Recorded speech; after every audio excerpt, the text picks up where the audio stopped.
And I have started streaming. Oh dear God! Oh, Let's what see is if it this? see if it shows up. JPI warning. Nope, no JPI warning. You get no warning. No warnings. We just fucking go.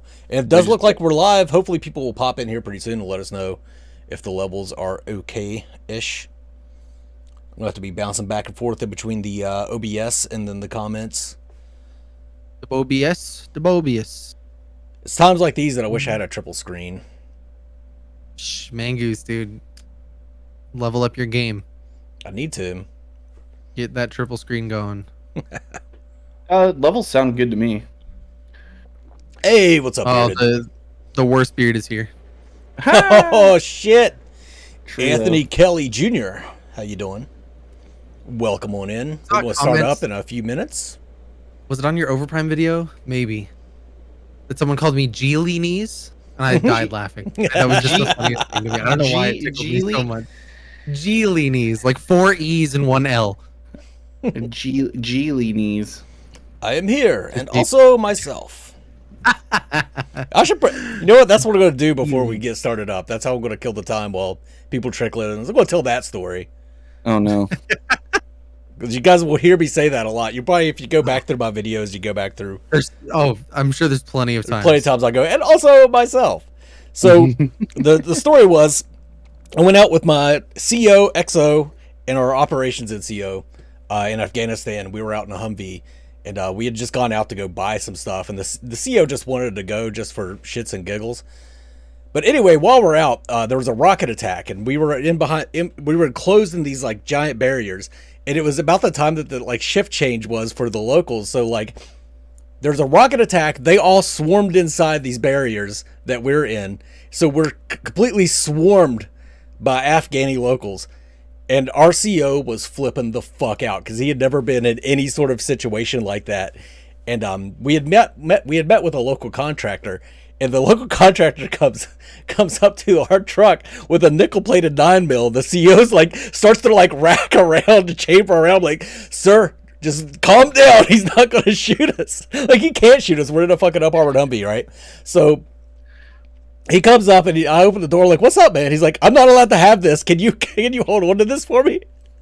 I'm like, no shit, you're not allowed to have that. So here I am now with a fucking, it was the cheapest fucking 9mm ever, like nickel-plated, like obviously for show. But anyway, that shit finally calms down. And by the time it calms down, we get to the gate. It was dark, and shift had changed on the gate, and the Polish army was operating the gate. So the guy on the gate spoke very little English, and of course we don't speak any Polish whatsoever. So we're trying to explain to him that it's just our truck that's coming through, and it's like because there's like a line of cars behind us. So like we're like talking to him, we're like, and the guy's like, just this truck. And like, yes, just this truck. And then this guy, the dude in the car behind us, gets out and he goes, and also myself. And the guy's like, it's like this Afghani dude. He's got army PT shorts and a Navy PT shirt on. He's this big fat guy with this big bushy mustache, and also myself. So the guy's like, oh, so this truck. And I'm like, no, he's not with us. Just this truck. And the guy goes, and me. It took so fucking long for us to convince this dude that the guy in the Navy PT shirt was not with us. But that's why I always say, and also myself. I like it. And also myself, Mangoose. All right, we got plenty of viewers, so let's kick things off. Let's start the show. You guys ready to get on with it? I mean, I guess Mangoose, so. you really need to close the like 10 versions of this you have open to rack up your view count, okay? I'm watching myself 10 times. Excellent. Why he needs the third monitor. Got to be able to have more screens open to watch himself. Yeah, right. No, right? I need to watch myself from all angles. I need to wash myself from all angles. All right. Probably the big true right there. Hello, everyone, and welcome back to For the Minions, the weekly show where we talk about the Paragon remakes and Ethereal. This week, we're going to be talking about all these crazy Overprime changes. So many Overprime changes going on, including in their Trello, which is kind of invisible to most people. Thank you to Dave Ed, who showed me how to navigate their Trello a little bit better. And then Ethereal, we're going to be talking about the Shuriken item tree reveal and Sexiel's visual effects. I call him Sexiel because he's shirtless and he's Abman McSixpack over there. And then Fault Yeah, has that's a cash prize tournament going on, and a few little funny tweets going out. And then the Predecessor, they teased Howitzer's new abilities, which wouldn't really teasing any of his abilities, but they're going to be showing them off probably this coming week. But I'm your host, the Mangoose. Joining me, as always, is my friend and co-host, Jelly Knees. How you doing, Jelly? It's Geely Knees. Thank you. Thank you. Geely Knees. I am fantastic, Mangoose. Happy to be here. Happy to talk about all these things. It's going to be a good week, man. And with us now, as always, as well, we've got the Viking Jedi. Welcome, Viking. How are you? I'm doing super good. Made the trip back to my own home safe and sound. Yeah. No, it was fun last week getting to hang out in person with Jelly, but also very happy to be back in my safe space, back in the house.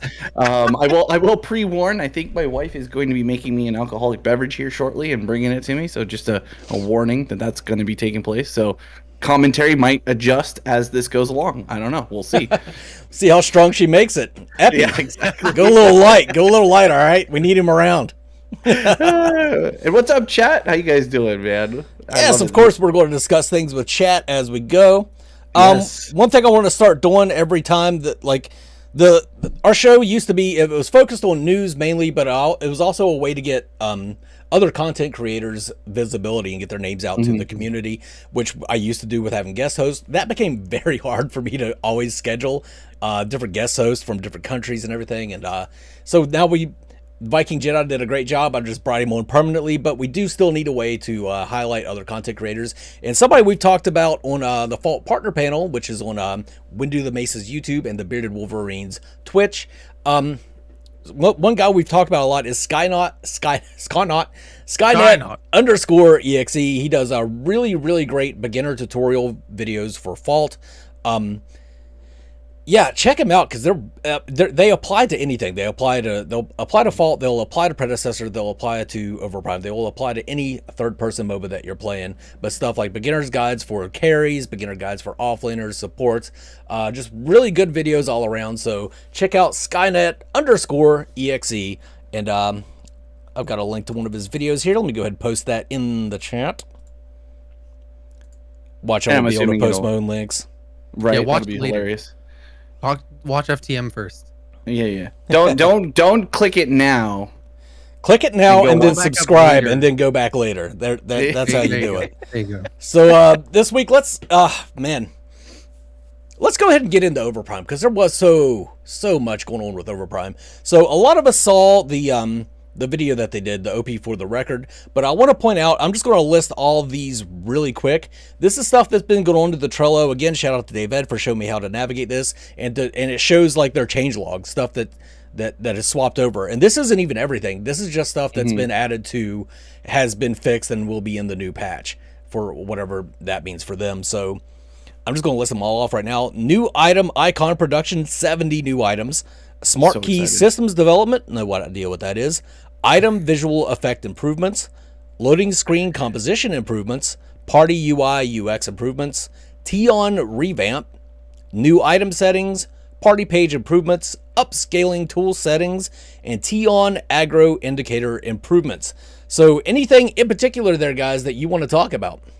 Yes, 100%. Okay. One, you didn't know what it meant. Smart key systems development. That to me is probably a bad translation, and that is probably smart casting or different casting types based on your I hope so. reference. Oh, and if it is, I am jazzed because that's the thing that drove me nuts about that game is not having smart casting. So please give me smart casting all day long. Big fan of that one. Predecessor, I'm looking at you next now for that. God, yeah. Yes, please.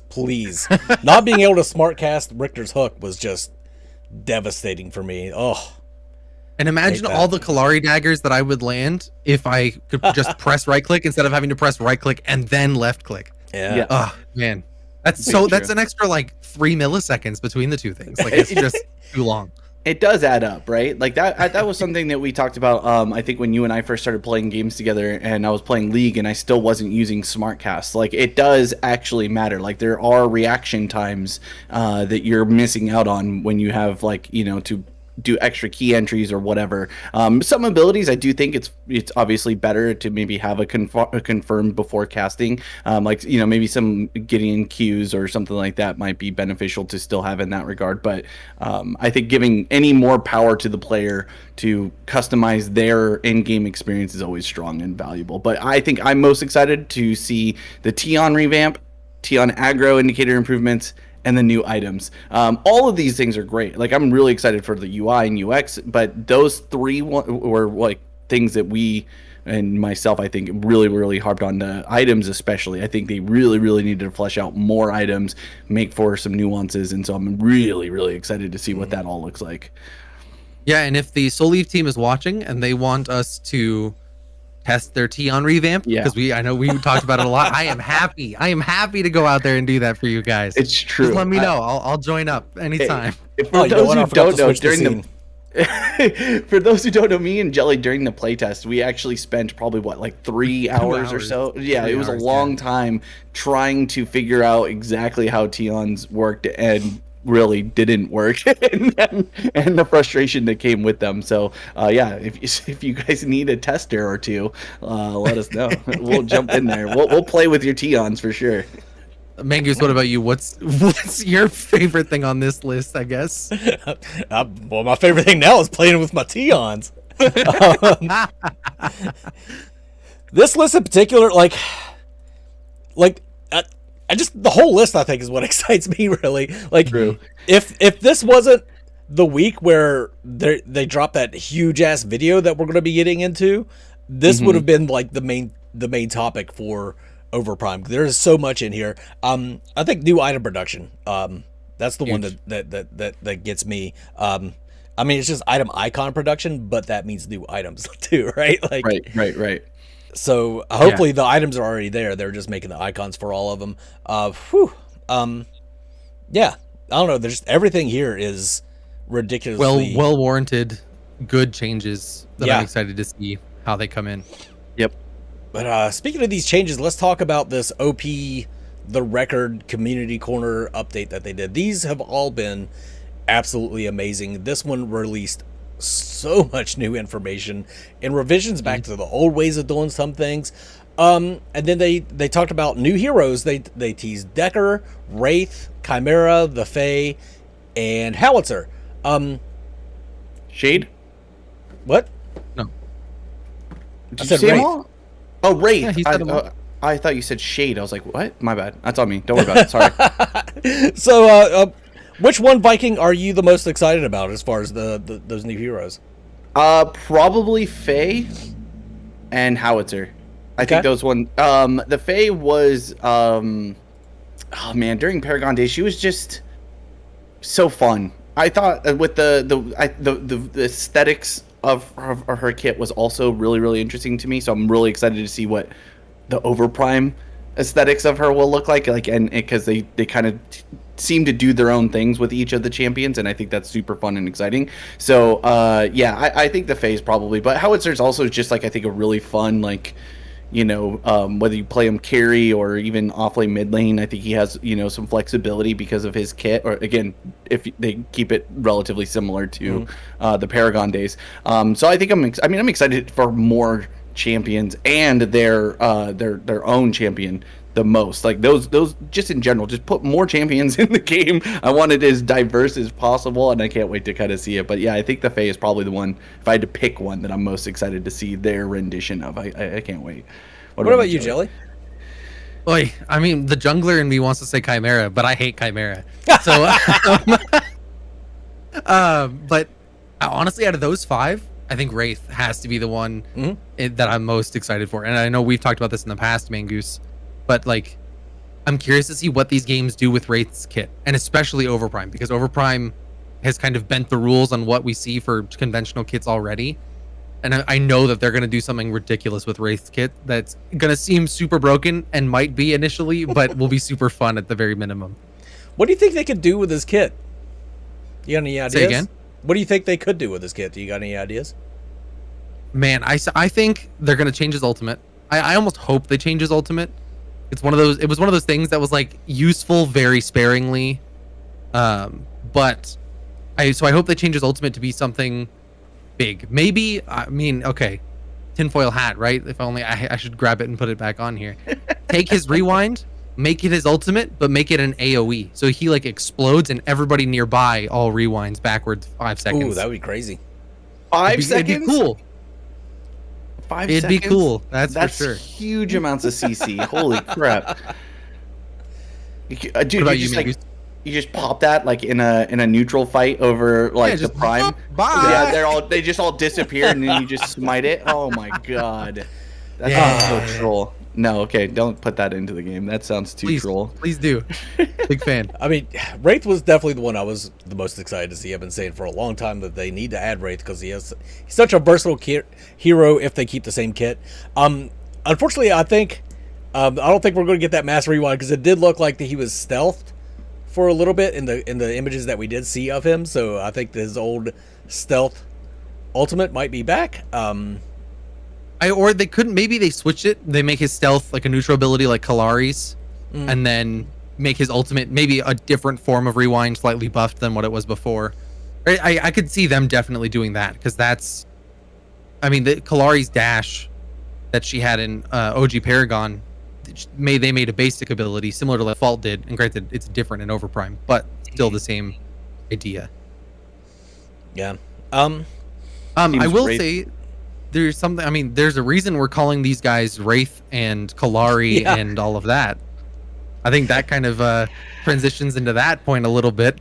Is that they're changing all the names back? They're going all the way back to Paragon OG names, and I'm mixed about it. Like same here.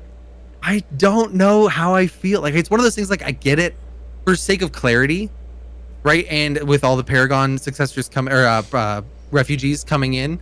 Sure, it's really easy for me to be like, yeah, that's Shinbi, that's Countess, that's Kalari, that's right, instead of Kayla, Beatrice, and whatever Shinbi's name was. Bora. But Bora, there you go. We talked about last week about the SEO implications of it. Right. That it's easier for them, and Viking and I talked about it a little bit this week too. But now it's that double-edged sword, right? Now they can show up in searches. If someone's looking for Predecessor's Murdoch, they can find Overprime's Murdoch by complete fluke, right? And that could bring people to their game. But now we also have the problem that I mentioned with their uniqueness last week of now nobody can just find Overprime when they search for things. They're also going to find Predecessor. They're also going to find Fault. And that's, I don't know. I'm mixed on it. I am happy to have the old names back, but I wasn't upset to have the new names either. My main thing, the thing that worries me the most about the reversion of the name changes is I don't want to see them cave in too much to the para-refugee community whenever people are making these demands for the game to be just like Paragon, because Paragon, it wasn't perfect. It was a great game, but it wasn't perfect, and it definitely needed some changes. And we've already got 2 Paragon remakes out there, right?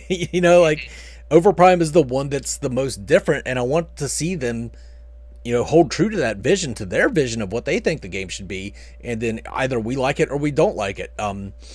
If you try to please everyone, you're not gonna please anyone. So I think they should just keep going with what they were going with. And personally, I'm still going to be calling him Scott Steele because I love saying Scott Steele. But I mean, that's the one that I loved. I mean, Scott for Steele is just the best. Is the best. I mean, yeah, some of their names were fucking terrible, but I don't know, and it's really not that big of a deal, them going back to the old names, and a lot of people are going to love it. That kind of turned a lot of the Paragon community away from the game, just changing the names like they did. But I don't know, we'll see going forward in the future how it changes, because it seems like they are kind of they're caving in a little bit to people's demands that I don't think they should be doing, but I guess we'll see. Yeah, I mean, for me, I agree. I think that I don't want to see them cave much more maybe than this, right? Like, and I know in the video, it seemed like they were kind of joking around that even internally they were having a hard time calling the new names by the new names, and that they kept kind of referencing the old. Right. And these guys know the game that they're making, right? That it's using assets from Paragon. These guys all seem to be Paragon fans. They liked the game back then. So I don't have a problem with them going back to the Paragon names, at least for clarity's sake. It is difficult to probably, I mean, we do it even on the show. We struggle to remember to call them exactly by their names during the tournament. You guys were doing your best to remember their names, but it's old habits are hard. And so I do agree, though. I hope that this is kind of one of the few last remaining changes that they're going to do for Paragon's sake, and that everything else that's going forward, because I think we've talked about this before, that we like that they don't shy away from the fact that they are Paragon fans. They know Paragon existed. It does seem like sometimes Fault and Predecessor want to don't say the P word, but Overprime hasn't had that issue. They've very much clearly, said that they are fans of the game. They want to make a newer, better version of said game, that they have to rise above what Paragon did. So I hope that still maintains, because the name changes, while in theory not a big deal, it does kind of worry a little bit, right? For those of us who are like, how much are they going to... Because there are a lot of vocal, maybe minority people who are from the Paragon days who are wanting Paragon 2.0, right? Right. They don't want a new revamped Paragon. They just want Paragon back. Well, you're not getting Paragon back, or maybe Predecessor or Fault is as close to Paragon as you're going to get. These companies know that they need to do better than what Paragon did, because Paragon didn't survive. So sorry, you're not getting Paragon back. But yeah, I agree. I hope the name changes the last of the the receding back to Paragon, and just giving the homage and understanding the clarity of it all. But I think we'll see. The thing that gives me faith in them against that they're just going to listen to the Paragon community and just change the game to be Paragon again is they've been pretty hard about travel mode not going anywhere. Yep. And the Orb Prime Dunk. Yep. They really like both of those mechanics. And those were hated mechanics back in Paragon by a good chunk of the player base. So I'm hoping if either of those get removed, then my fears are going to go through the roof. That I'm like, no, hang on. But hopefully they show people the reasons that Orb Prime Dunk was perfectly balanced, and it should stay forever. And I think that's great. Christos, thanks for the kind words, man. Let's do it. I do also like that it does seem like everybody in chat also is really excited for Wraith. It seems like that's the popular pick for coming back. And thank you guys for everywhere. I know. Thank you guys for throwing your ideas in chat. We are live, so we are reading your comments. If you have questions, we'll try and get to them. So please keep engaging in the chat. I know it's easy to just listen to our beautiful voices, but we do want to hear from you guys too. But yeah. No, this video though, it was, okay, maybe I'm weird and you can tell me, but I get excited about video games when I listen to those three guys especially. They just were so fun to listen to. I know it's translated, but their whole approach to talking about the game and talking about their experiences, it just seemed I don't know, man. It was just fun to listen to. It gets me excited to play their game again, because they do seem like gamers first, trying to make a game for gamers. And while I know that they have a big business daddy, so far, at least in the way that they communicate with us, it doesn't seem like big business daddy is the one pushing a narrative towards the player base. It does seem like that the devs are still relatively, at least from what we can see, in control of how the game is developing. Obviously, we'll see what that looks like when monetization comes through. Then that's when Big Daddy might actually have a bigger say in what's going on. But yeah, I don't know. How did you guys feel about it? Because it seems like every time they put out a video, it's just, man, it's hard not to get excited about their game. Yeah, 100%. I mean, watching this, I watched the whole thing right after it came out. Viking said oh, new Overprime video's out, and I was like, I'm in. Where do I go? Yeah, find my phone, turn it on as quick as possible. And yeah, they had fun with it. They weren't afraid to talk about the hard details or the changes they've made. They showed off the new map a little bit, Agoralith, which I'm a fan of, honestly. I think it's great. I think, yeah, like you said, it's hard to watch these guys talk about their game and not get excited for it in and of itself.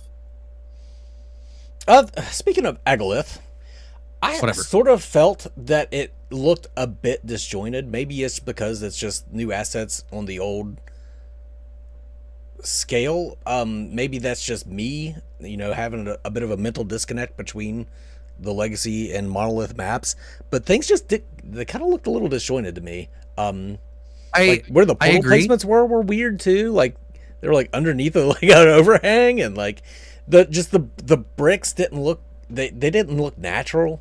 I don't know. It looked unnatural to me. I think part of it's a material thing. That like the materials don't quite fit together across the board of the map, and so it just feels a little odd. And I'm sure there's some refinement to be had throughout that as well. But the portals, that's a weird one. Like, and they didn't talk about it at all, which was weirder still. Right? Like Faye jumps down, goes through a little teeny sized portal in comparison to what we've seen in the past, and it looks like it turned off when she went through. Oh. So is it a one and done, or is it like what's the deal with? Because there was no charge counter above it like we had in the past test. So I'm really curious to see what those portals are, especially because I was using them all the time. So I want to know what are my ganks going to look like at minute 3 where I'm getting a double kill and teleporting across. I mean, I kind of holding out hope that some of the stuff that we did see was just like the early versions of what they're wanting, us to see, that they were teasing it. And because like even and I think someone commented on this in your video, Mingus, was that the grass looked a little weird leading into the lanes. I was a fan of the grass going all the way up the lane like that. I thought that looked cool. I think the ganks that will come from that, or being able to dip in and out of the brush as like a support, it will be cool. It did look a little weird how it was, like how tall it was for that grass type. If it was like hay type grass or something like that, maybe it would look more natural, but it was like regular green grass that was like 4 feet high. Like it was a little weird looking. This fucking guy over here asked for Bermuda grass when he I just wanted to look like, smooth transition, because you have like the flat dirt into a wall, and then this weird like tall wavy grass. I don't know, maybe I'm being a bit of a weirdo about it. I don't know. It just I think that they could do a better job with making that, and I'm sure they will, or at least I hope that through feedback they will. But yeah, I do. I guess let's say this. I like the idea a lot more than what the execution was in the video. Like, I think that the idea of merging the two maps together, because I didn't really hate the playtest map. I thought it was fine. I think that they can refine some of the stuff that they did talk about, like the bridge over the Raptor pit, having it a one piece instead of split. I thought that was kind of silly to have it split. And some of the clarity between it was split. I did too. Yeah. Like I did not like seeing that change. Oh, see, I liked it because I think that, especially playing carry, when you wanted to be able to move around, having to worry about jumping over it was just another added piece. I don't know, maybe I think, but that's why I enjoyed it. Right? Is it wasn't an endless loop you could run people around. Right. Yeah. That if you actually had to pull skill off to make that gap, sure, right, or something among those lines, that then it gives that extra concept that they have to think twice. They can't just loop you around this. Especially if I'm playing Kayla and I'm a melee range and I'm like, okay, I'm gonna get to them. Well, no, we're dancing around this little nonsense, right? I loved the break. I think it forced more plays to happen having the break there. Maybe. So it was. I was sad to see it go. Honestly, I was happy to see it get changed. But things will maybe evolve as they go. It obviously shows that they have the capability of being able to change the map in a positive way. But like I said, I think the idea of the map is cooler than so far the execution that we got to see. There's some parts of it that I think are super neat. Again, we also don't know which part of the map they've showed us. This could have been early parts, but it had the content that they wanted to show, so they're only showing that in and then maybe there's now a better version that we haven't seen yet, or whatever, especially with the portals being the way that you described them. For all we know, that those aren't the portals that they plan to have in game. Those are just the ones on the test map. I don't know, right? We're looking at this video, and I know you guys were really going over it with a fine-tooth comb. I let it kind of just wash over me because I was driving, but yeah, I think it's funny that how much we've all been like looking, trying to see who was that. When I was watching Mangus's video and how he like freeze framed it and then put an arrow, that's Decker. Like, I was like, this is like one of those conspiracy I didn't say videos. It like that. It's like one of those conspiracy videos where someone's trying to point out the alien head that was in the background in a crowd or something like that. It was great. I loved it. It's like Mangoose does a weekly show with a guy who literally his entire channel revolved around videos like that of like this thing right here, these 3 pixels. But no, it was a really, really cool video. And if you guys haven't seen it yet, please go give it a watch because it's a really, really insightful and fun video. But I'm sure we have more to dive into on it. Yeah, well, let's talk about the next biggest change or reversion is they went from having all your abilities unlocked at the beginning, minus your ultimate, to having just one ability unlocked at the beginning. What do you guys think about this little change? Dapper Dice says the portal does have charges, and we can definitely trust Dapper Dice's info here. Okay, perfect. I'm glad. For the ability change, I'm still mixed on it. I was mixed on it when they announced it. It was one of those things that it was exciting to have all of your abilities, but we've talked about I'm sure it was a balance nightmare, right? To have everybody at level get their first 3 core abilities unlocked at level 1. So I get the change. I'm sad to see it go. I kind of have to wait to see how it feels as level 1, rather than, or with only one ability rather than everything else. They did talk about that. They have set the jungle up in a way that getting the buff will give you level 2 automatically, which most MOBAs do that. So I think that's a good thing. But it does allow you, for I think certain junglers, to be able to go for those level 2 ganks to get out of there as quickly as possible and go start the game for their game as fast as possible. Right. And I think with that in mind, I think Mingu's actually hit the nail on the head in his other video too, is that it really is a bigger nerf to support. I think that having your jungler with 3 levels was fine. It obviously made the early game very accelerated. But as a support, you're so reliant on your carry farming really, really well, and you gaining that XP through, siphoning from that lane or getting out and being proactive.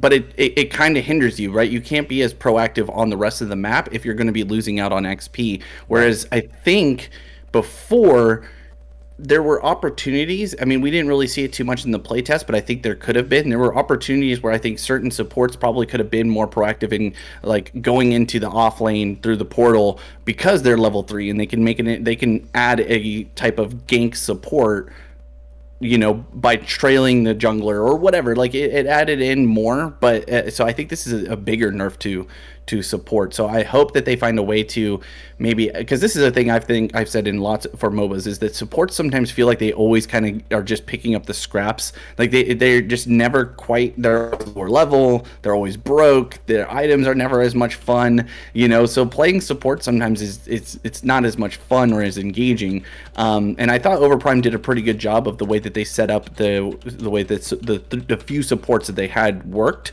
Like, they felt like they could be really proactive and engaging.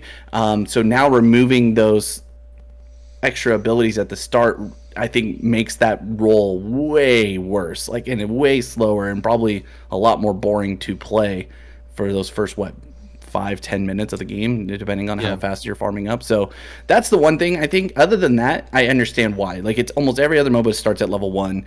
It will slow down the early game, which I think they wanted to do anyway, because they saw what could happen if you don't have a slow early game. Ending games at 7 or 8 minutes is probably not ideal. That was all on Prime though. It's a little bit of both though, right? Because you could have, if you have a Narbash support who has access to his heal, his speed up, everything, you can go and do that. If you don't have that, because he hasn't hit those items yet, then you're not able to do the Orb Prime that fast. Yeah, that's just my take on it. I think I'm torn. It's a 50-50 because of those exact things. It makes it super fast and fun and engaging, especially for supports, but now it's gonna, I don't know, we'll see how they balance it all out, because I know they've mentioned that before, right? They want the game to still feel proactive and quick, so maybe they're, through some of these items that they're going to be adding in, there's some aspect of pushing that narrative still, just not through levels. We'll see what it looks like though. Yeah. All right. Any fun comments? Anybody talking in the chat? So is there, what are your thoughts? What's that? What are your thoughts on the level changes? I mean, Viking pretty much said it. It's kind of a nerf to supports. I nailed it. But it was nice too if you were a mid laner to have your escape already and all that stuff. I don't know. It's kind of a, like, I liked having all 3 abilities unlocked, but it really doesn't fucking matter in the long run. Somebody was talking about the portals, how they didn't like the portals. You could leave the portals in or take the portals out, and I wouldn't care. I wouldn't give a goddamn. Like, I would. Like, You're a mid laner, that's why. Yeah, that's true. I don't The portals come or go. Well, I don't use them at all, but okay, thank you. Those of us that use the portals all the time have a say. Thanks very much. I would be very. That's why we have three of us. That's why we have three of us here. All right. Oh, shit. I played offlane sub. They're gonna add a portal to mid lane, and Mangoose is gonna be like, "These portals are the greatest thing, man." Yeah, it's like, oh, now they're great, yeah, Mangoose. Exactly. Jiminy crickets. Jeez. I don't know. I think that about summed up most of what the important stuff they talked about in the video. Anybody in chat have anything more that you want to talk about with Overprime, or do either of you have anything you would like to talk about with Overprime before we move on? Just a little thing. Oh, God. Like it's not anything in particular.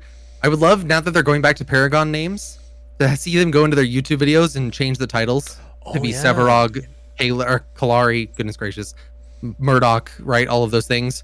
I'd love to see them retroactively go in so that if anyone's looking at it now before the game's out and the new stuff is released, they're not getting further confused by the name changes. Yeah, they just released Demorius too within the last week. Sevarog slash Demorius. They've updated their website. Their website has all the correct names now as of Paragon names, but just their YouTube doesn't. So just whoever's there, clickety clack on those keyboards. And it used to be in their FAQ that they changed the names because they wanted to do a Netflix graphic novel. I wonder if that's out the window now. I hope not. I would love to see that still. The only thing I want to do is just go through some of the comments, because I think some people hit on some good stuff in here. So they Dapper Dice saying he loved the dunk and he wants Drongo, but they haven't been teased yet. Not Loax saying that my voice is smooth. I love it. Thank you very much. Appreciate you.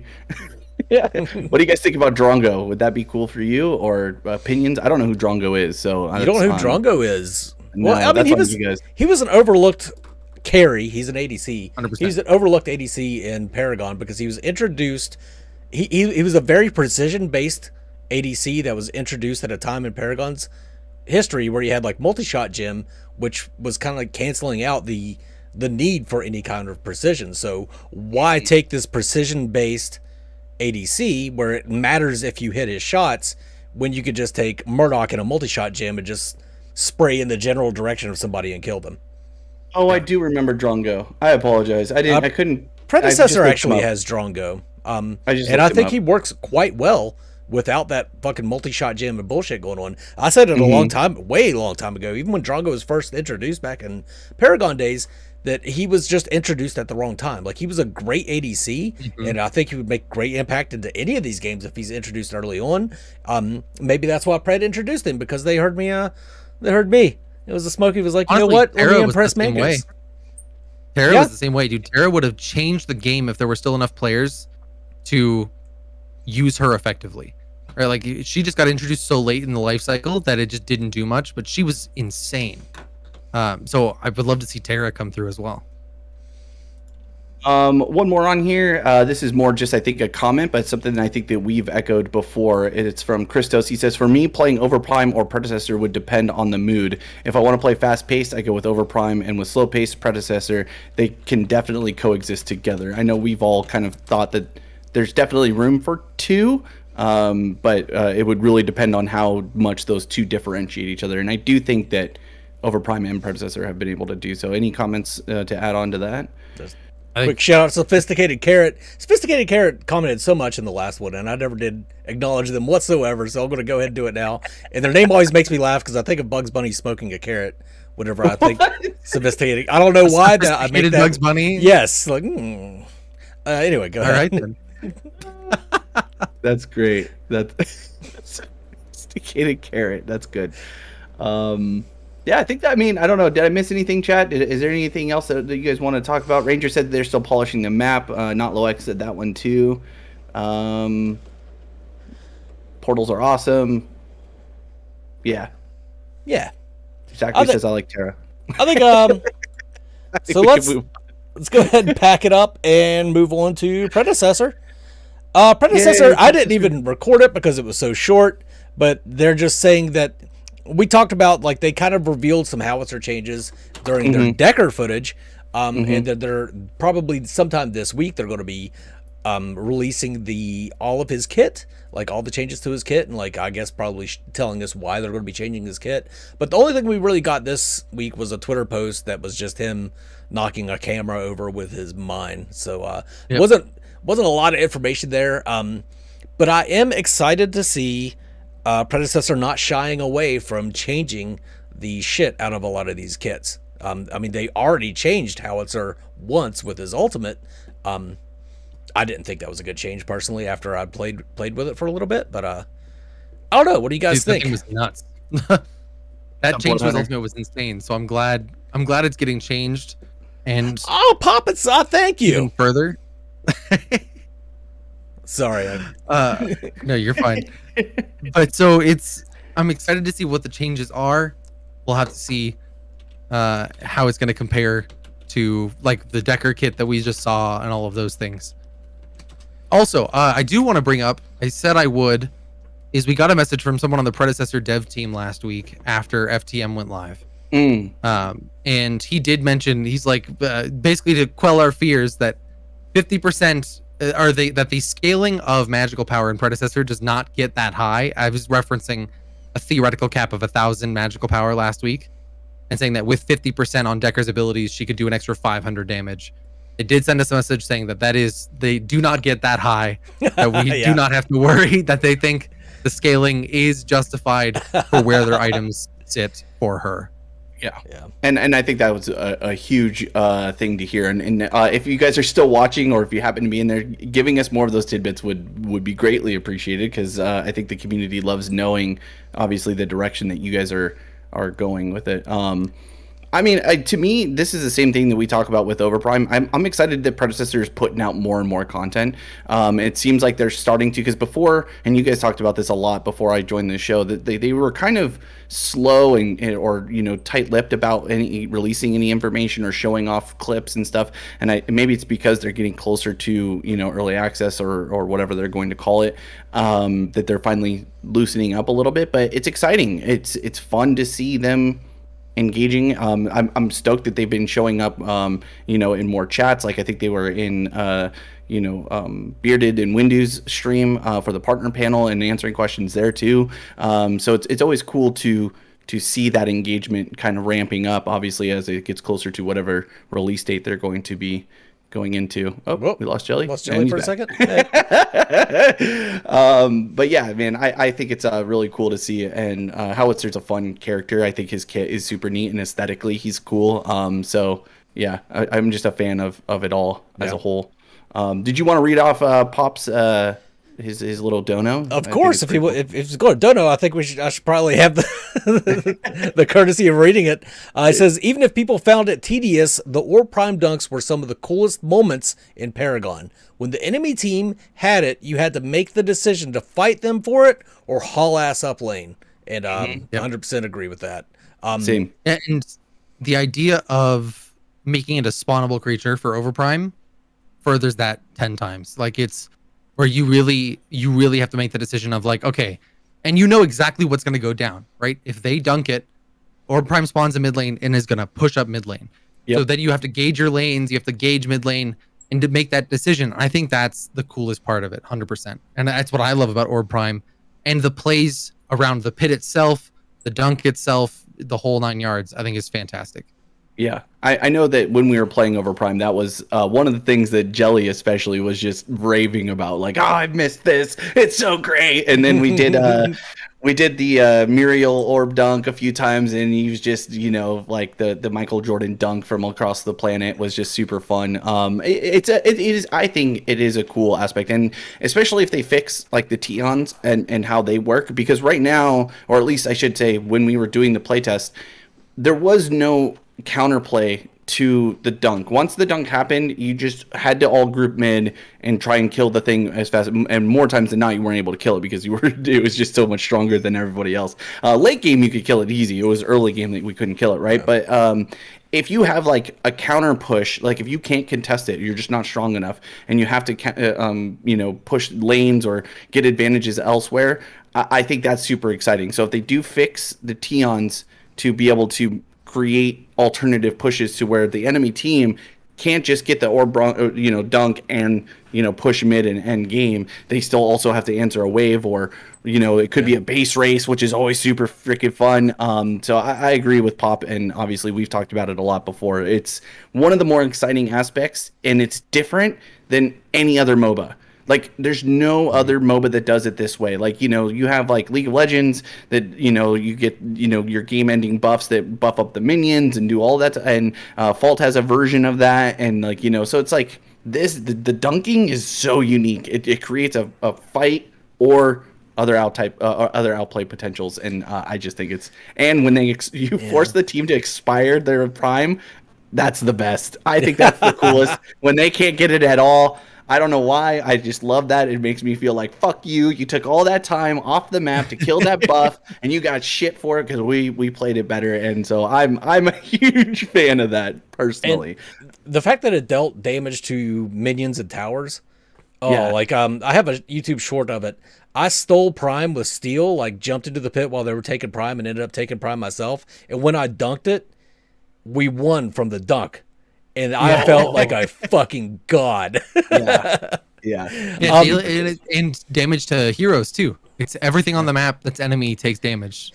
Do you think they could introduce, since we are supposed to be talking about Predecessor right now, do you think they could introduce Prime dunking into Predecessor and have it be viable? Yeah. I didn't play Predecessor, but the reason why I will say yes is because the overall concept of it is not that complicated.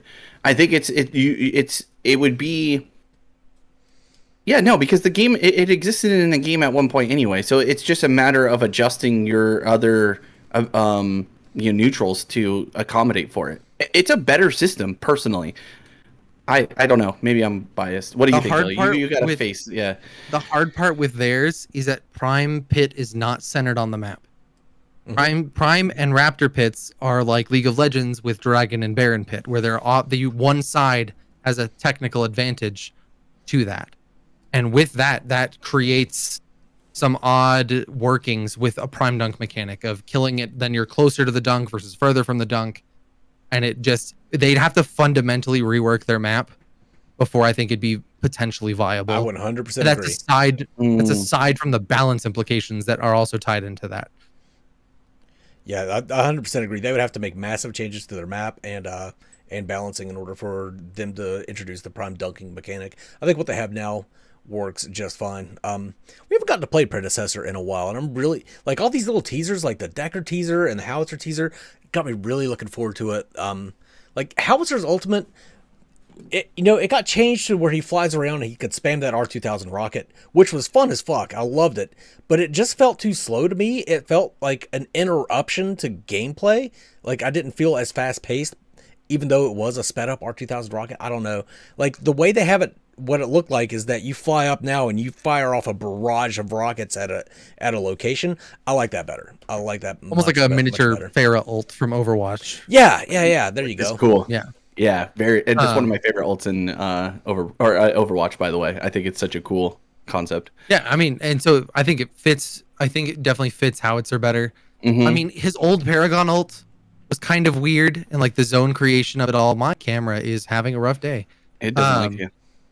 And so that was a little odd here and there, but I think they had a good middle ground between what we think the new ult is and his original ult. With the other one, it just wasn't very fun to use, or wasn't very balanced to use. And I agree with Mangoose. It was very disjointed with the rest of his abilities in the way that you used it. So I'll be very curious to see how it comes through and all that good stuff. Until you get Decker bombed and then you just fall out of the sky. Decker bomb. One thing I would love to see Ameda Studios do is new voice lines for Howitzer. I don't know if you've heard the epic original voice lines for Howitzer, but he sounds like like I know that kind of fits with like him being like a little hamster guy or whatever, but Jesus fuck, he's like this badass smoking a cigar in a fucking mech suit full of explosives. Like he needs to have I want him to have like a deep gruff voice. That's what I want. That's how I like my Howitzer. I realize that you haven't played it, Mangoose, but Kled's voice from League of Legends could go so far in Howitzer's suit, it'd be incredible. I don't know who Kled is. Dude, okay, well, Do an impression of Kled right now. Oh no. I agree that I think Kled could work, but so I'm also thinking like, using League. Oh my gosh, now I totally blanked on his name, but he's in the mech suit too, and he's a Yordle jelly. Rumble. So personally, I kind of like the difference between the idea of the outside and then the inside of the operator being like, very different. So like you have so I think what I would like, and maybe this marries the two, is that there's voice lines where it's like sounds like he's using like a voice changer or something like that when he casts like his ultimate or something, like he gets all like beefy about it, but then when he's just running around like and talking to himself or something like that, it's his squeaky voice, and so you get the two different voices. Or maybe like, I don't know how easy this would be to code, but like the enemy team hears him through his voice box of the gruff sounding voice that you want that sounds badass and like a Terminator, and then but the player who's playing as him hears the squeaky voice, and so you have the two different variants.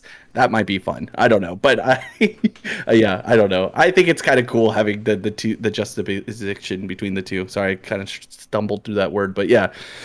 I support Zachary Lane's idea. I should be able to voice Howitzer. That's what they should do. You should. With some very inappropriate voice lines. I think that's about going to close it out for Pred, unless you guys have anything in chat. I'll give you guys a little opportunity if you have anything you want to ask about Pred. Death Knight 404, when come Paragon? Paragon's gone, but these games, Overprime and Predecessor, both should be out before the end of this year. Fault is out and free to play right now if you want to give that a try. A lot of people would. There's a lot of I don't know. A lot of people complain about Fault. It's not that bad. It's I would say give it a try for yourself. Don't shy away from it just because somebody said that it sucks. Give it a try yourself. It is a pretty good game for free. Yeah, yep. I would agree with that. Going back up in chat, just because I know we went a little bit into Overprime, but I do agree with a few of the comments. The music, especially in Overprime, when the dunk came through, was so epic. It was so badass. It really, really captured like the intensity of the moment.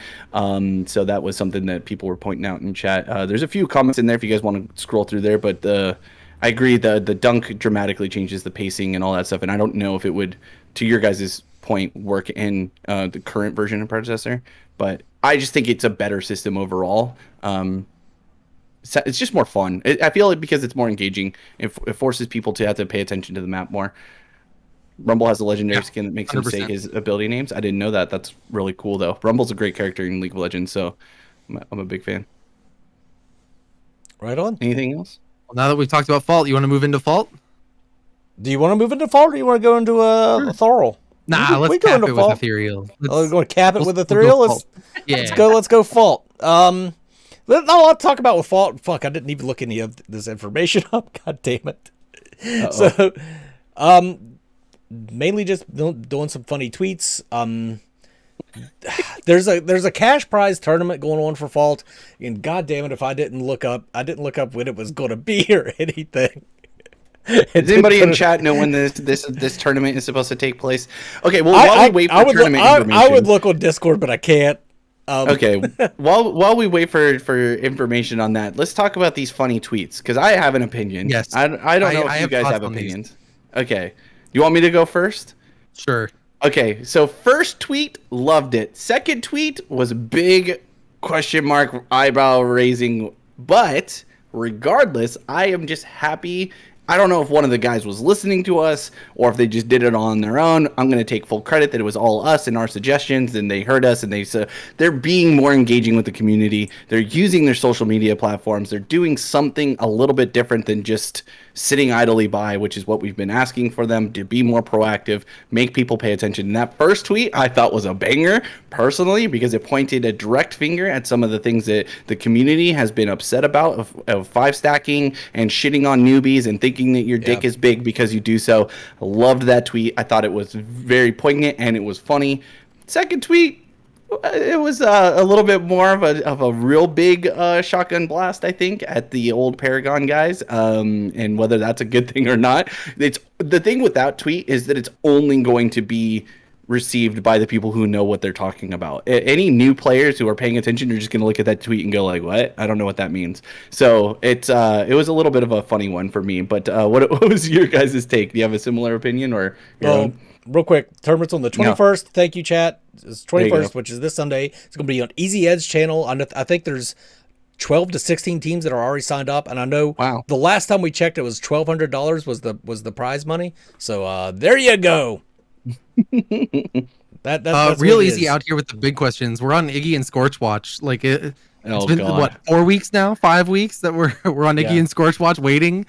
At this rate, every day that passes, I think it's definitely going to be Gamescom that they announce Iggy and Scorch, and it just makes me sad. Anyway, back to the tweets that they put out there. The tweets are funny, and I'm glad to see him putting them out there. It's definitely Balix that's doing it. 100%. Like it's funny to see, but yeah, I would rather see news.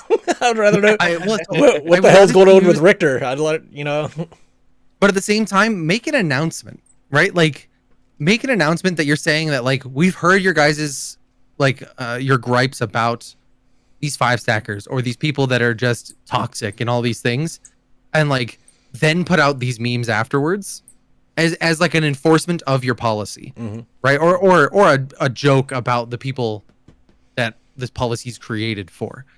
And the tweets by themselves almost feel demeaning. Like it almost gets to the point that I'm like, you guys got to be more careful with this, because it's like it's saying something by saying nothing, right? Like they're saying that we don't approve of these things, but we haven't officially come out and said we don't approve of these things. We're just going to throw memes out there. Like it's just I think on the line where they could piss off their own community by doing this, and that's what makes me nervous on that.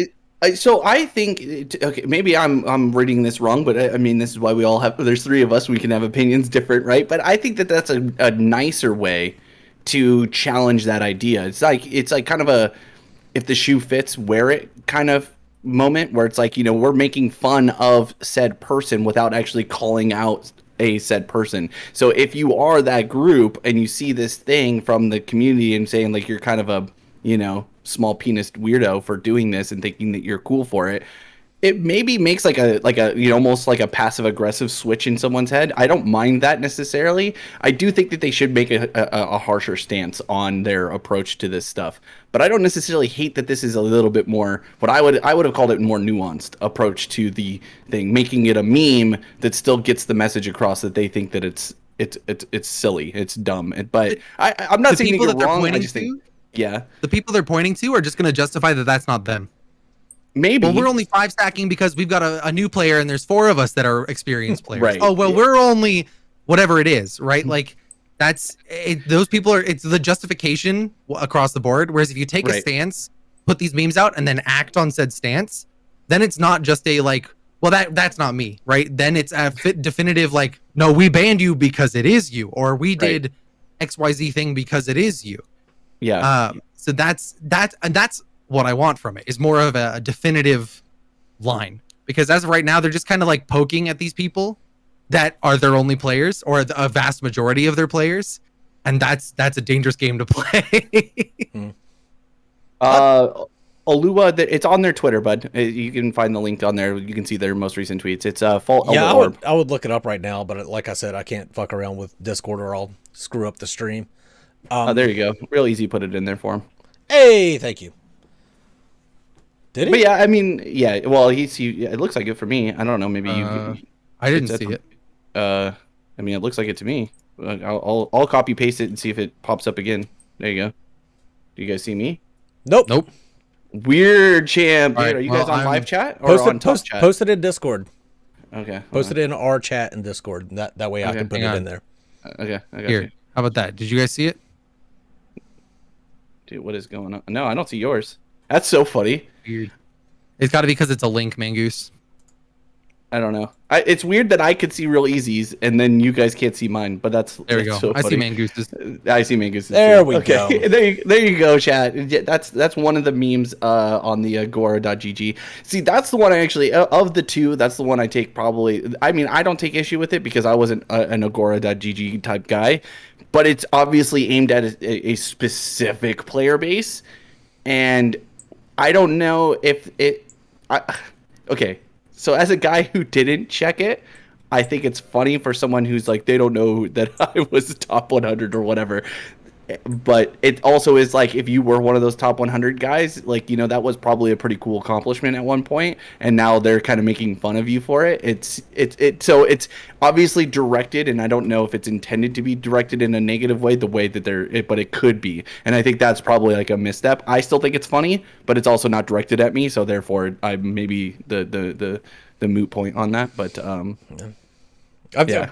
Still, the biggest news out of Fault, though, is that we're talking about these fucking tweets that don't make a goddamn bit of difference of anything.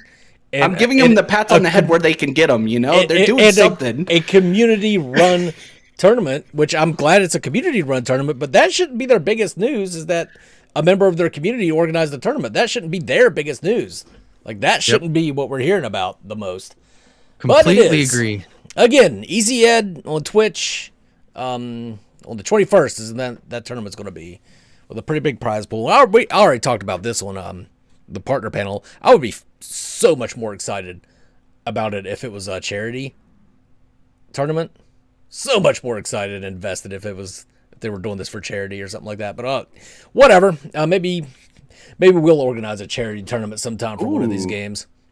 I mean, I think I'd be more excited about it if Fault was more involved in it and making their contribution to it and trying to, you know, liven it up in their own way, like, you know, creating a better environment for it to be like still like you know, the community who's trying to organize it, run it, but like having Fault back them a little bit more, saying like, hey, we heard about this tournament and we're super excited because it's the first, you know, tournament on, you know, the new patch with, you know, the free to play.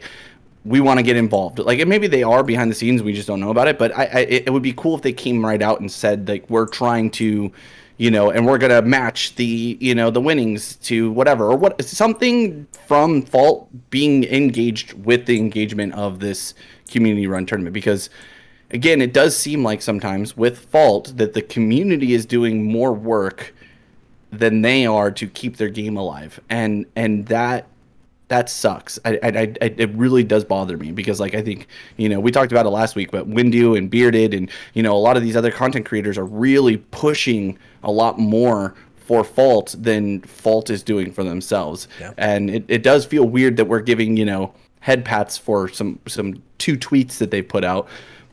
But I don't really have anything else to give them head pats on. Otherwise, we're just complaining about the game, and the game is the game, and it is what it is. And I think the game itself in-game is fine. The community is still meh, but I haven't felt it. I don't know about you guys, but I haven't felt like an over, you know, like bearing desire to jump into Fault recently and get back into grinding for, you know, the prestige of it all.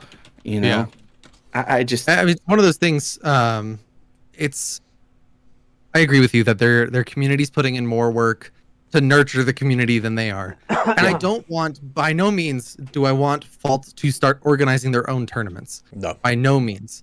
But I would love to see that, like, Easy Ed comes out and says, like, we're putting a tournament together, this is what's happening, and Fault has donated 500 loot boxes to the winning team. Oh, right? That's like, right. Yeah. Right? And that looks like they're contributing to the success of this event, but they are not directly hosting or running said event. Right, and I think those are 2 very different things. League of Legends did that back in the day. Yep. Is that they contributed rewards to events without running them themselves. I think that's vastly beneficial. Yeah, and I think so for me, it's like more of like logistics stuff. Like, hey, what do you need on the back end that maybe can make this process easier for you? You know, like, hey, let's I don't know, like any of those things. Like right now, they're probably just going to use the regular custom, you know, make your own game, you know, to do this tournament. But maybe there's a way through Fault's system on the back end, that they can make that whole process a little bit simpler and easier for people to get in and out of the games. And, if they have casters, getting the spectator stuff all set up really easy. I don't know. It just, at least from, again, if I don't know about it, then how does the larger community know about it? If Fault's involvement is there, I don't know about it. So what is Fault doing, again, to help facilitate their game more or equal to the community that's trying? Because that's, to me, again, that's the thing that's really cool about Fault, is the community gives the community that's there, the really hardcore community loves Fault, and they are trying in their own ways really, really hard to keep Fault moving forward. But it doesn't seem like Fault is doing the same thing to match that, and that's where, again, same thing I just said. It's hard. But yeah, it does tick me off because Fault does the same thing with their metric site. Oh yeah, they didn't. The metric site doesn't work anymore because they went to free to play, or no, because they took it down now.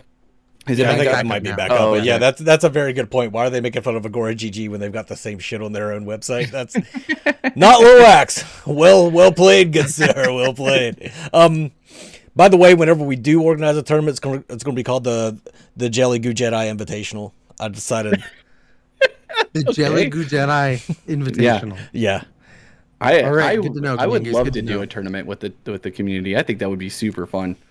All right. Anything else for Fault before we close out and move on to Ethereal? I don't think so.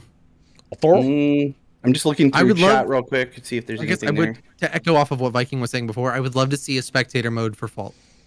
Yeah. I think, one, there's a lot of learning potential, being able to spectate games that you can watch. Like, okay, this guy plays Greystone really well.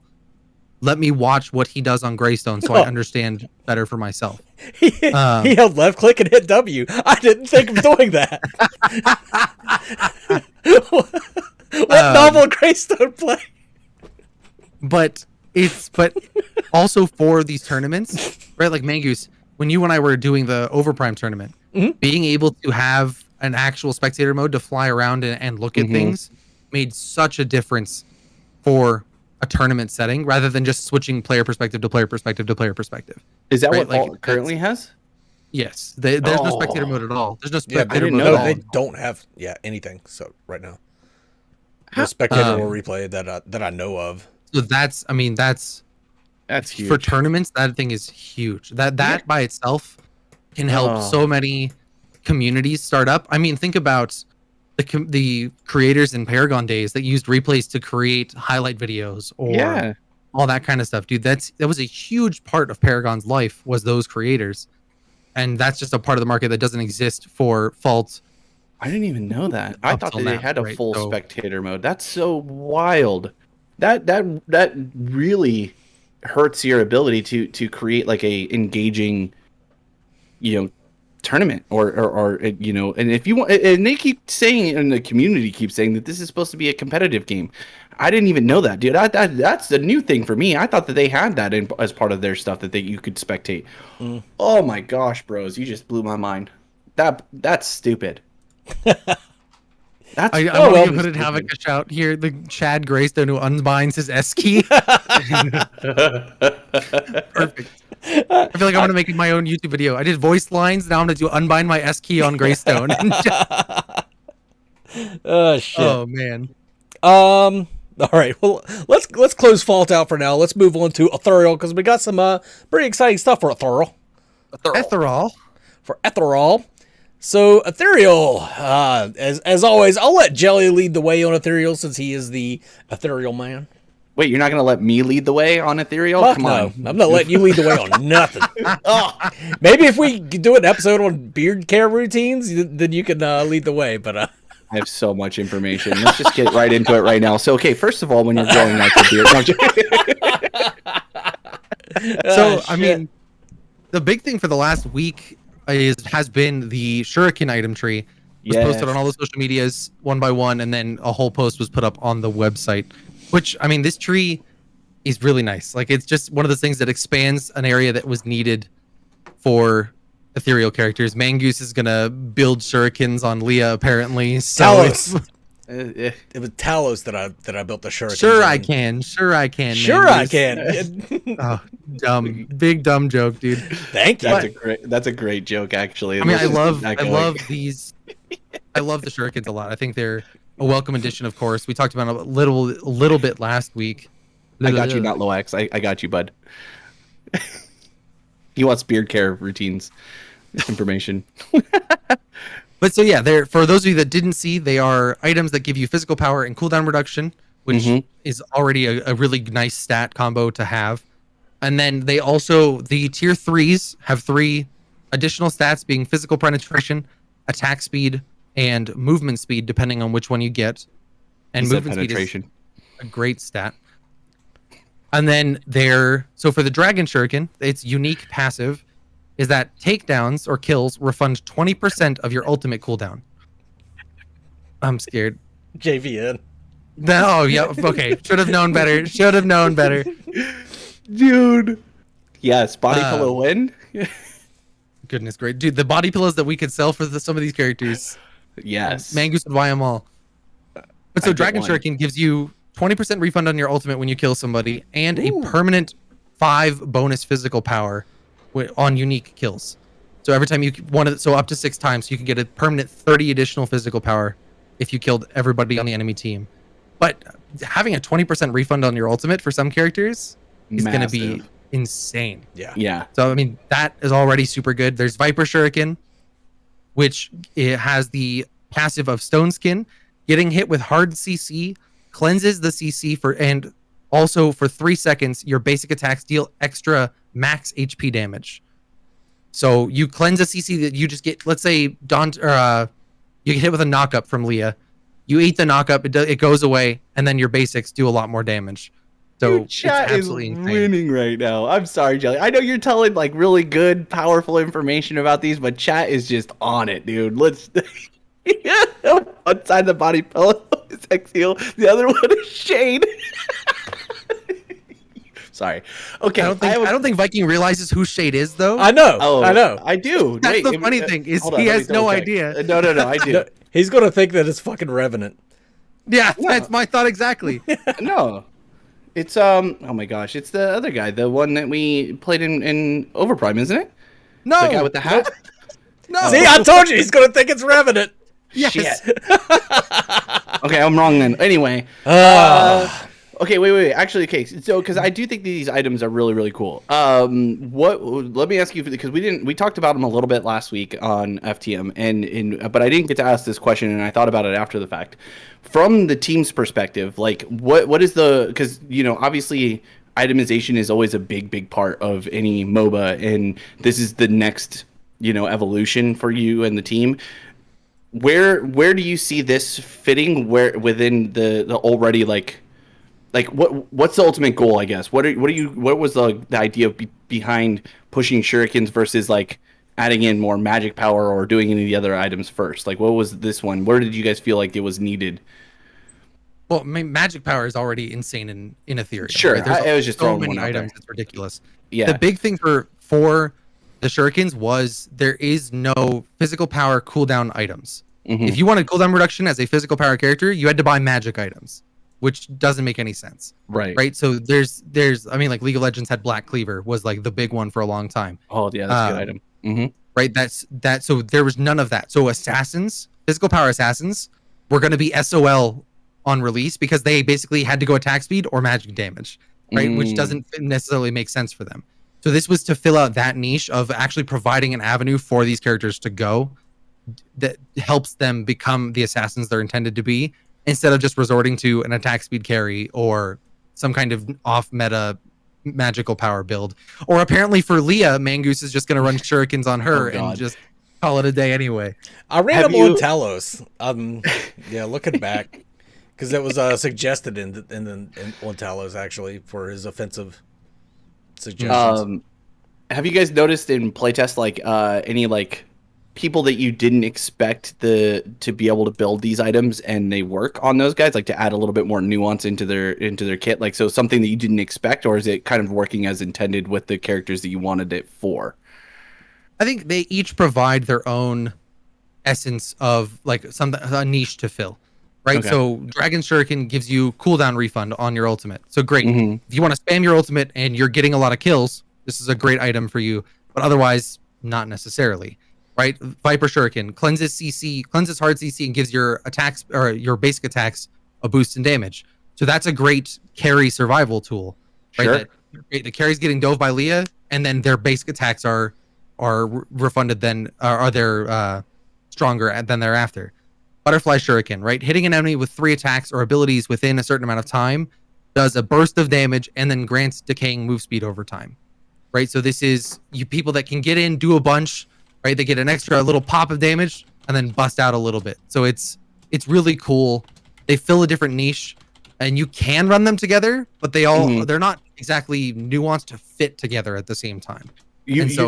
They're meant to be like fill parts in a kit that already exists. Is that what you're saying? Provide a little bit of diversity in item builds and all of that kind of stuff. I think they're vastly beneficial for that kind of concept. That's so cool, because I know we talk about this a lot, especially me and Jelly. Like me and Jelly have been playing MOBAs together now for a few years, and we always are talking about how, like, especially in League, how there's almost now an item for almost any scenario, and that's sometimes you never will build it, but when you need to build it, you're happy that it's there. So it's really exciting to hear that the team is kind of approaching itemization, even this early in concept to fill those needs. That's really cool. It looks like people in chat have a few for you. So Amike, who's the character with the blue trident looking thing? Is she a similar hero to Paragon or completely different in terms of her kit? Marina. Yeah, so Marina is completely different. So all the characters in Ethereal, completely new IP. There's no abilities from Paragon. There's no characters from Paragon. So that's Marina. The Cerulean Sentinel, I believe, is what her caption is. I'd have to double check. Dude, my Ethereal knowledge is falling apart. Oh, voiced by Somniatic. Do you want me to keep going here? yeah, please, Mangers. Go for it. It is important to talk about Marina's voice actress, because she's a trained operatic singer, and she employs that when in Marina's abilities. One of her abilities is that she sings a siren song and charms people into her. And like Somni actually goes for it. Like I, of course, can't do it at all. But please, Mangoose, please demo for us.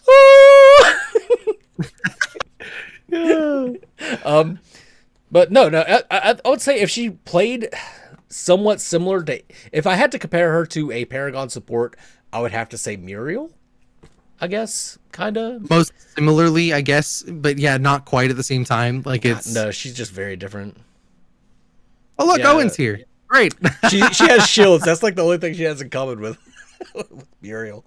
I did want to say real quick too, the item art. This is the one of the categories where Ethereal just blows all the para-zombies just out of the fucking water. The item art is insane in Ethereal. It has been since forever, and it's exemplified in these shurikens. Like the butterfly shuriken is beautiful. Like when I saw the viper shuriken, I was like, that looks like a bunch of snakes like coming to the middle, and then it's viper. I was like, oh, it's a viper. Nice. So yeah, fucking outstanding work once again to the item artists for Ethereal. Oh yeah, no, Undying. They do absolutely incredible work every single time. One of my favorite things of posting this week, so we posted a shuriken each day on social media, and then a big post on Friday of all of them together. But the broken shuriken went out on Facebook on Monday, and there were like 3 or 4 comments of people going like, oh man, item's too strong already, it's already broken. And I was just like, that made me laugh so hard when I read it the first time. And I even went on there and commented like, yeah, we've nerfed it 4 or 5 times already, but it just stays broken. We're not quite sure. Oh my God. Must need more testing, right? Like must need more testing. It was one of those funny things that I loved. Yeah. I loved seeing for sure. Soon TM for sure. So I do have another one from Hooded Havoc. I like the image of Leah throwing shurikens from the sky like coins from a tall building. I thought that was pretty good. So Medkit says an item for any situation. Is there an item in Ethereal that turns a male myth's head into a goose head? Because that's important. And Owen responded with the eyes and popcorn. So. Oh boy! I mean, I can't say there is. When Mangoose gives Ethereal $1 million, then we'll make an item for him. Let me get right on that. Let's move on though. Let's move on to the other big news from Ethereal. Is we got some visual effects for Exial. So I'll clue you in now on who Shade is, Viking. Yeah, please, because apparently I don't know. So Sexial, he's two souls as one. He's Oh. kind of embodied by a evil, dark version of himself, sort of, and he Ooh, can separate. Yeah, he's super edgelord. Him and his sister is Malaya. They're both just I like the, Malaya. the edgiest characters you could possibly make. So Malaya's hot though. She's well, look, and then it makes sense that Sexiel is her brother. Seriously. But yeah, so we got the first visual effect is what we have here today, which will go live on Facebook tomorrow. But each day we're gonna have a different ability shown in those visual effects. Ooh. And then we're going to have on Friday the culmination of all the abilities together. And dude, they look so good. Like the VFX team on these has done a great job. They look good, they're fun, they're impactful, they're really, really cool. And I know they're in the video that Mangoose is playing. You'll see the first one that's showing on Facebook tomorrow. So it's gonna be real good. Play test win, am I right, chat? Play test win. Form of grubbish. That's a hell of a reference right there.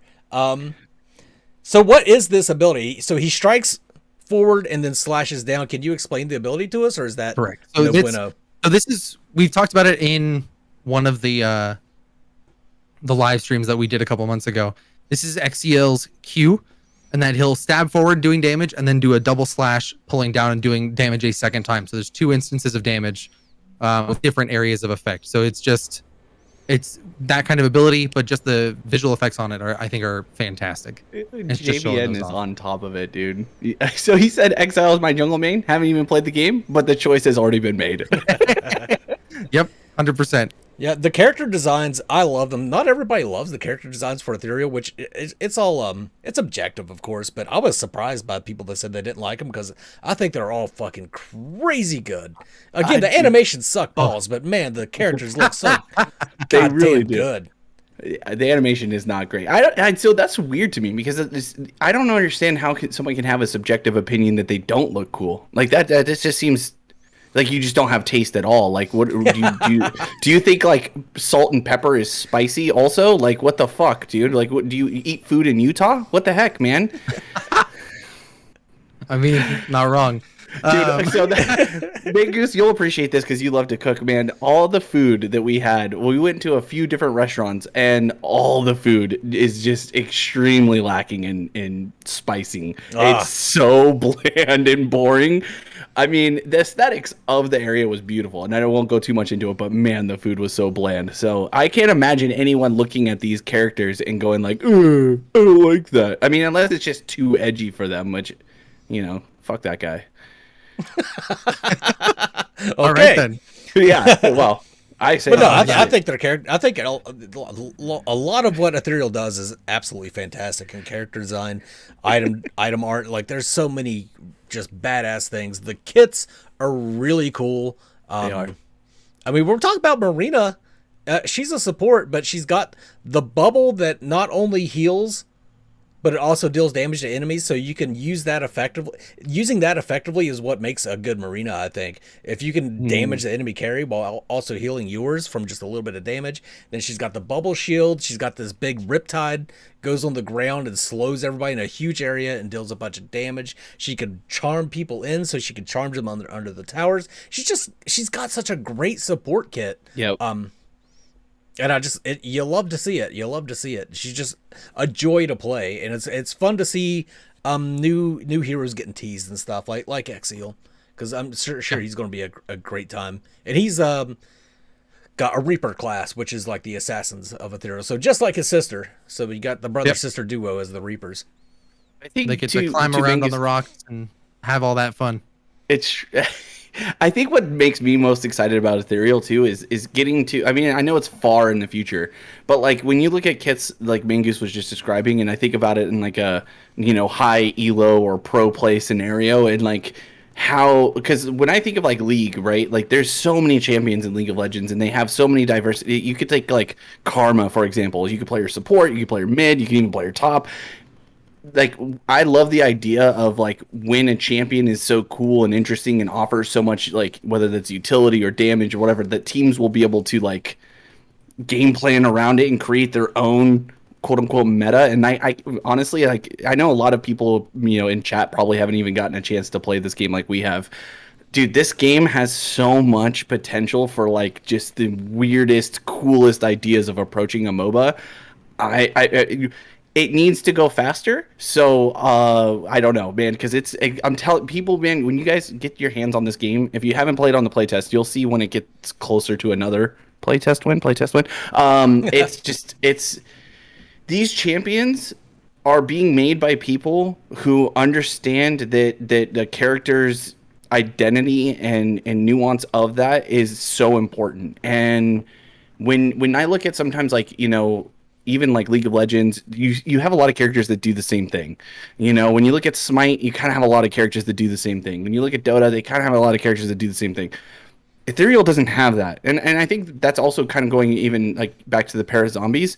Even with Paragon and some of these ones that are coming out, there's a lot of characters that feel so uniquely themselves, and that's what's exciting about these games, and that's what gets me excited about Ethereal and yeah, playtest win exactly, dude. I just I don't know, and also I just want to point this out, guys. Jelly has been working his ass off to be able to talk more about the stuff that Ethereal's been working on. Me and Mangoose especially, we bug him all the time. Every time FTM's coming up, what's Ethereal got for us? What are we talking about with Ethereal? So please give lots of kudos to the UG team for continuing to put out great content and give us a little bit more taste, because I don't know, maybe I'm weird, but I want to know more, and I know the rest of the community who's been following along probably wants to know more. So any other questions though from people in chat about UG or Ethereal? I think while we're waiting to kind of field those questions, sorry, Mangus, go ahead. I was just gonna say, I think the second you grab somebody with a run and throw them off the edge of the map and they die is the second you fall in love with Ethereal. Not when you get to fly around as Leah and then smash into people and do like insane amounts of damage, moments, right?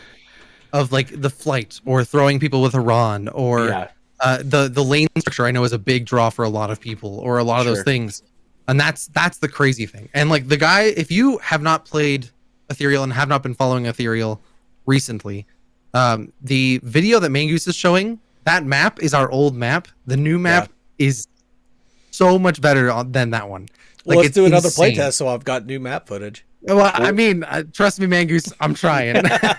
Playtest win. Honestly, like it's insane. I mean, you can see in that XEO footage, actually, a part of the new map that's on Void Lane, and the stark difference between the two is huge. So the quality's getting up there, and it's just gonna take some time, Fire Lane still, in my opinion, is the coolest. It just, I mean, talk about edgy. It really captures the idea. But like, I mean, even us like getting to kind of fool around a little bit and like, try out the new UI. I mean, I know that was a couple videos ago, but the UI improvements were really, really cool. But even some of like the aspects that you guys have improved, since then about like, just the way that the game feels, I don't know, man, it's super, super exciting. And again, for me, just the champions or the myths, they're, I don't know, they just, like I said, it seems like they're being made by people who want to create unique and cool champions that people will be able to like say, that's my fucking main. Like, I don't care what role it plays in, I don't care, like, I will learn that role because I love that style character. And that's super exciting for me, because sometimes you get like that pigeonhole feel, like, oh, I can't play it in my, I don't know, you know what I mean? Like, oh, I only play mid lane, so I only play mid lane champions. JVN's the perfect example, right? XEO hasn't even played XEO yet and is already on board. Like, I'm in. I don't care what it is. Yep. If it's XEO related, I'm in. It could flip the other way too, though, because I did not think I was going to enjoy Leah whatsoever. Did not think I was going to like Sky Slayers at all. Leah's like my fucking main, like, so. I mean, I thought I was going to main Leah, and now I'm a Malaya main. Yeah. Like, it's just one of those things. Yeah, we flopped roles there. I'm not allowed to talk about who my main would be. Redacted. Yeah. Nope. Yeah, you're redacted. Not. You're not. Yeah, censored. All right. Any more questions about just for Ethereal? Any more questions about Ethereal before we move on to like just general questions and answers? No, I think that's it. I have lots of questions about Ethereal, but none that you guys can answer. No, I think the main thing, where did Owen the go? final thing I'll touch on. The final thing I'll touch on is that the updates are not stopping soon. That like there is a plethora of updates that I've got on the queue ready to go for us to talk about for weeks to come. So let's go. It's an exciting time to be an Ethereal fan. And I'm gonna call him out again. Sig so wavy. Talk to him in the Discord, but I'll shout him out in FTMs too. That's fine. But yeah, I love seeing you guys in here. It's always fun to talk to you in the Discord, all of that good stuff. Check out our social medias this week for XCLV effects, and playtest will happen when we announce it'll happen. Like, that's as much as I got for you at the moment. It happens when it happens, damn it. Man, I feel like Mangus, I've been so role reversed where I used to be the guy that would like drop the sudden like, so when's Ethereal coming out? Like, yeah, and now right? I'm the guy fielding the question. Now you're the guy. All right, let's open it up to just general questions. Any questions, comments, feelings about any of the games, any of what we discussed tonight? Go ahead and drop it in the chat and we'll talk about it. While we wait for some questions to come in, I feel like the playtest win for Ethereal is kind of like the console win for any of the other ones. Yeah, but it's also console win for Ethereal. But I think that's going to be. I mean, that's going to be a ways away. I mean, I know the console boys will probably be upset to hear that, but like for me, it's just at this point, Ethereal just needs to come out to where we can all get our hands on it. So I don't care about console boys being able to play it. I just want to play the game myself. So I have a PC. They can wait. Wow. You heard it here first, chat. Yeah. Covetous Lemon, you're supposed to be on vacation. Get out of here. Whoa. Wow. Console win. Console win 72 times. I guess while we wait for some more questions, I guess what was your guys' most exciting thing to come out in the last few weeks for the games? So we'll just keep a conversation going. Ethereal news. The Ethereal news. No, I think the OP for the record was the most exciting thing that's come out in a long while. Probably in like a month or two. That Ethereal for the record was amazing. Just a huge dump of information and a lot of information that I was very happy to see, especially all those new heroes, man. Because people love to see those heroes come back. That's what draws them into the game. You know, everybody had their main in Paragon, and a lot of people are waiting for their main to show up in one of these games or another. And it seems like Overprime, more than anybody else, is implementing those characters faster. It may not be what you remember if you were playing to support with FaZe. It's not going to happen because FaZe is a mid laner now. So I love that. Are you dropping the new Talos card art?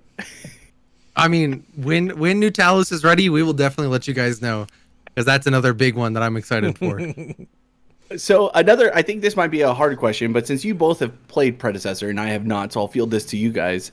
If you were talking to a Overprime guy who didn't play Predecessor and a Predecessor guy who didn't play Overprime, or what would you encourage those guys about each game? So you can answer it either way, either from Predecessor side or from Overprime side, about why they should give those games a try. Because we end up like with these tribes, it seemed like, where I'm only Predecessor and I'm only waiting for Predecessor to come out, and then I'm only Overprime and I only want Overprime to come out. So like how would you speak to those two camps from either side?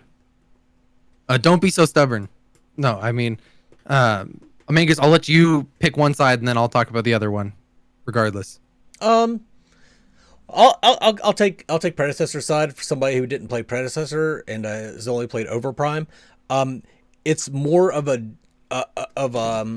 traditional MOBA experience. If you're looking for hardcore strategic gameplay as opposed to tactical Twitch reflex gameplay, then Predecessor is going to be way more up your alley. It does provide a lot of that to you, but the pacing of the game is more what you would expect from a traditional MOBA. So, like I said it before, Predecessor is a fine sipping whiskey, while Overprime is more of a hold my beer kind of game. And a lot of times, sometimes you want to just sit back and have a sip of whiskey.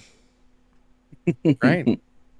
Well, so for contrast, I think people that have played Predecessor but have not played Overprime yet, there's a lot of fun in Overprime, right? Like, you press buttons and you are excited to press buttons every single time because they're flashy, they make you feel cool, and it's the instant gratification at the same time, right? When you hit that button, something's gonna happen. Whether it's in your favor or not in your favor, something's gonna happen, right? Like, It's one of those things. And if I realize this isn't technically in the scope of the question, but if you've ever played like League of Legends or Smite and have played multiple game modes, right? Because they each offer a different thing. I think that's the draw of Overprime as well to even Predecessor fans. Is like it can be an alternate game mode where you just have a little bit faster paced, like he said, hold my beer kind of gameplay, right? Balls to the wall, super fun, but it's not. It takes itself seriously in that regard. It's not just a complete joke game mode for the sake of it. It takes itself seriously. It tries to be competitive, and I think it's fantastic. Some of the questions we're getting, not Loax did mention, this is something I didn't even mention in the video that I did, but they are going to be, Overprime did mention that they're going to be making some jungle changes. They've already made some to open up the jungle and make it a little easier to run around and know your pathways. But something else they said, but they were going to change the jungle monsters and add features to them physically that would affect their ability usage too. Which I think I wondered about that, Mangoose. Yeah, so that's kind of interesting. I would like, I mean, they got the Prime Spirit. They've got a lot of new brand new monsters that they designed. Like, you don't have a raptor, you have that Prime Spirit. It looks like a crazy deer or something. And yeah, I'm happy to see that they're going to be doing something like that. I'm interested to see in the future, and hopefully we get to see some of these new jungle monsters, their new appearance, and how that appearance affects the gameplay. So that's the thing they mentioned specifically in that was they were trying to emulate a little more like League of Legends in that regard, where each camp has a unique identity, each camp functions slightly differently, each camp gives slightly different rewards. And we've talked about that before of like changing how the jungle works so you go to certain places for certain things. I think this is a great way to do it and provide direct clarity of I'm not just going to the second white camp next to the duo lane in the jungle. Right now I'm going to the Gromp camp or the Wolves camp or whatever they're going to call it, right? And I think that's super, super valuable in and of itself. Yeah, so if I call out to you, like if I'm like, Jelly, there's somebody in one of your jungle camps, like I could actually... There's four white ones. Which one are you talking about? I can actually say exactly which jungle camp that is. Exactly. Or if I'm telling you that, let me just go take this jungle camp and then I'll be there, you have better perspective of where I am, not just blue, red, or whites. Right, exactly. So a few questions that I wrote down here just so we didn't lose them is Hooded Havoc. Do you think whichever Parazombie survives will exist for long or just peter out after a while? I don't think we really have enough information at this time to be able to tell.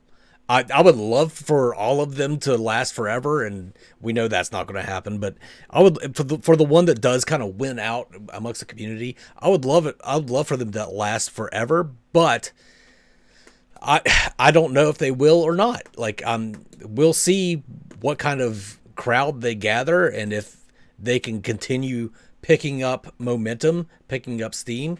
But for right now, I really don't know. They could be up for like a year and then decide it's not just not enough money. There's just not enough money behind it and shut it down. I don't know. It's really going to come to the companies behind the games more than it's going to come down to the game itself. So game I think about in this regard a lot. Okay, now I know what you guys were laughing at. Scot-free. It's a good name. A game that I think about a lot in that regard is Hunt Showdown. Hunt Showdown released to a pretty big release to then dwindle players to very, very, I think it was like 10% of their release count. And they hovered around that for a very long time. The devs stuck with it and then you can see a definitive increase in their players hardcore, right? And I think that's a prime example of the devs believed in their game that yes, it may not be the hyper successful thing we wanted right now, but where we're going with it could make it that thing with time, love, and care attached to the game. Right. And I think that's a prime example of what can happen with some of these games that we'll see them maybe settle out for a little while and then figure out their stride and then just take off from there. I kind of agree with that too. I think I don't think that they're ever going to like break into like the top games. Like we joked around about it with Bearded and Windu about them reaching, League of Legends numbers and all that stuff. I don't think that's realistic. I do think they can carve out a niche,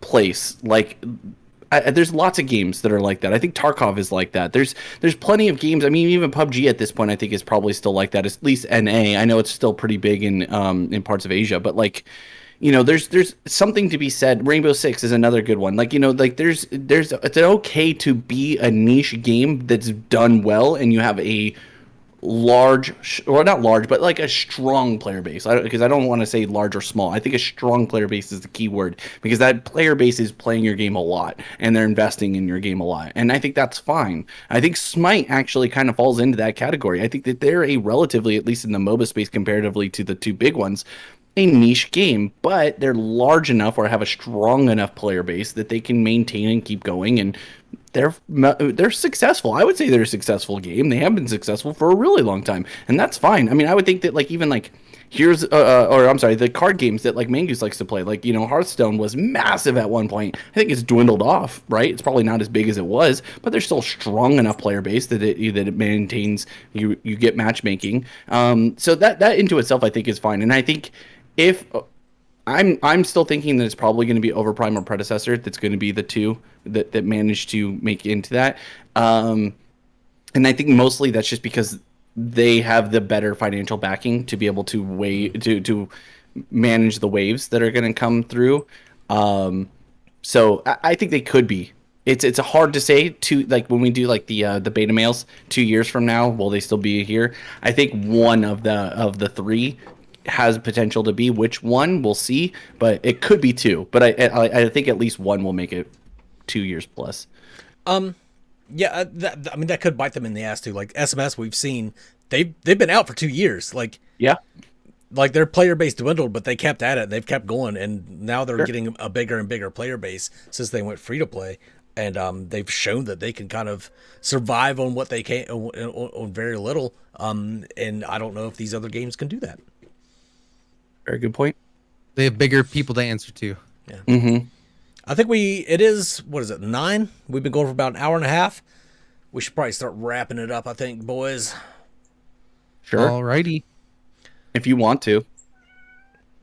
Yeah, you heard that, chat. Mangoose is shutting it down. Don't put it on. Yeah, he doesn't want to talk to you guys. Mikey and I are here to answer your questions, but Mangoose won't let us.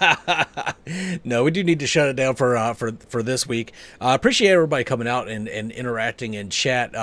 Means a lot to us. I've been getting really great turnouts for these live streams. I was not expecting that, and just much appreciation to my community and anybody that just happened to drop by and see this.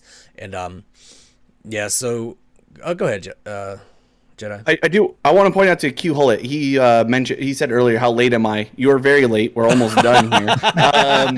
But I do agree with his comment. So committed players playing your game who want to see the growth is what I believe sets a community. Add dev support and communication, and you're there. I think that's a very, very astute. I mean, we've said very similar things here on this show and a lot of other people. And I think when we talk about like SMS especially, it's really comes back to like the community almost is seems like, at least from the outside looking in, gives more of a shit about their game and pushing it forward than even SMS does. And it's weird to think like that. Whereas with like Overprime and Predecessor, it does seem like the drive is coming almost equally. Like Predecessor fanboys are very strong Predecessor fanboys, like, and that's fine. I'm all for it. Like, be a fan of the game that you think is going to be best for you. But I feel like Predecessor also matches that energy fairly well. I mean, I wish we get more communication from them, but that's just because we're greedy and we want to see what they're doing, right? And Overprime, I think, captures that same thing. Like Overprime also is just as engaged with their game as the community seems to be, and it's growing. So I think that's a really good thing. But sorry, Q Hullett, you're gonna have to watch the VOD or go backwards in time and But also, guys, I know we're about wrapping up. Please leave your comments in after this. Like, we will look at them. We'll try and answer them. And we are going to be trying to do this every Sunday. I think time to be determined. I know it was a little shaky this week because of me, but I think we're going to try and do it earlier on Sundays. Is that the idea? I would love to, so that the European community can get a little more involved. Yeah.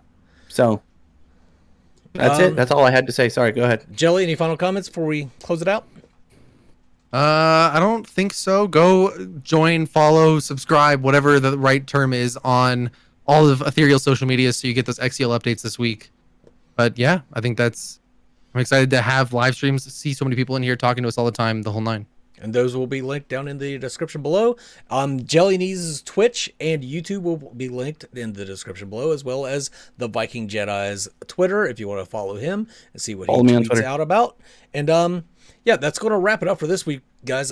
Again, really appreciate everybody coming out. But for now, this is the For the Minions crew signing off. You guys have a good one. Watch the Fault Tournament. It'll